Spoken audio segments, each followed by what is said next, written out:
math people? Welcome to our next lesson in our equations chapter.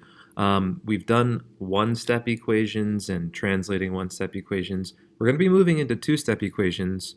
This lesson is a bit of a transition lesson. We're not going to quite go into two-step and multi-step equations just yet. What we're going to be looking at in this lesson is how you can visualize what equations look like. And we're going to specifically look at equations that have two variables in them. So for example, you're going to see something where you've got like y equals 3 plus x, where there's two different variables, y and x. And we're going to do a couple things with this, so let's jump right into it.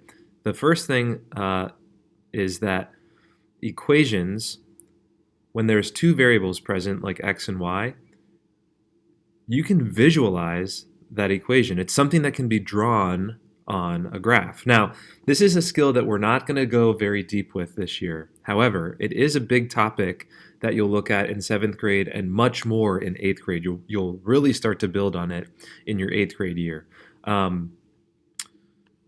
So, for example, this equation, y equals 1/2 x plus 2, this is something that you can actually draw on a graph. And if you were to draw it, it would look like this. This line that starts here and goes up in this direction at this steepness, this is the visualization of this equation. This equation is represented on a graph by this straight line.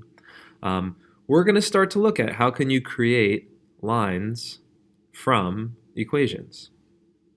Before we do that, though, the first part of this lesson, there are two parts to this lesson. Part one is we're going to determine if a point, and remember a point on a graph is represented by two numbers. The first number is the x-coordinate, then there's a comma, and the second number is the y-coordinate.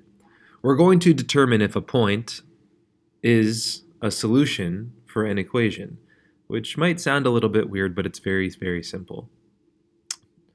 A solution of an equation, like I just said, is represented by an ordered pair, x comma y, and if it is a solution, then it makes the equation true when you plug the numbers in to the equation.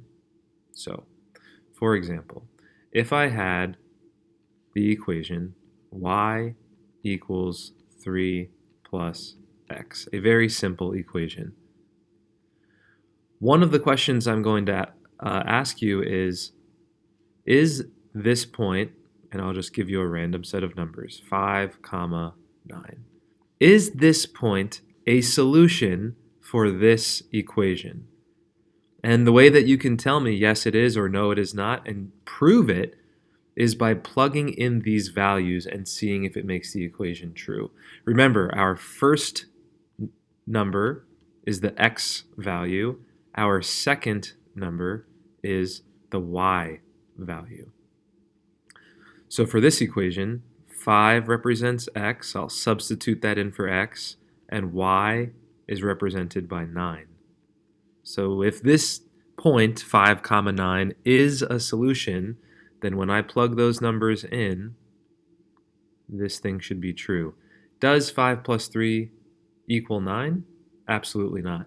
Therefore, the point 5, 9 is not one of the points that is a solution for the equation y equals 3 plus x. So let's go into some examples. First one, the equation that we're examining is y equals 2x. And what we want to know is the point 3, 6 a solution for this equation? Very simple to tell. All I need to do is take the equation and rewrite it where x and y are given actual values. In this case, we're going to use 3 for x, that's the x value, and 6 for y, that's the y value. So I'm going to substitute in y is 6 and x is 3. So 2x means 2 times x. 2 times 3. Is 2 times 3 equal to 6?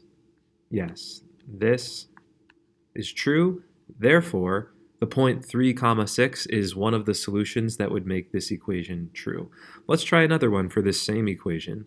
Instead of 3, 6, let's try another point.